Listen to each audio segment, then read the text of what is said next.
வயிறு வலிக்க சிரிப்பவர்கள் மனித ஜாதி, பிறர் வயிறெறிய சிரிப்பவர்கள் மிருக ஜாதி.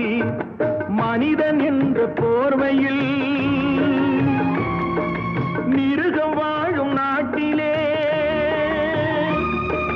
நீதி என்றும் நேர்மை என்றும் எழுதி வைப்பார் ஏட்டிலே, எழுதி வைப்பார் ஏட்டிலே. அங்கே சிரிப்பவர்கள் சிரிக்கட்டும், அது ஆணவ சிரிப்பு. இங்கே நீ சிரிக்கும் புன் சிரிப்போ ஆனந்த சிரிப்பு.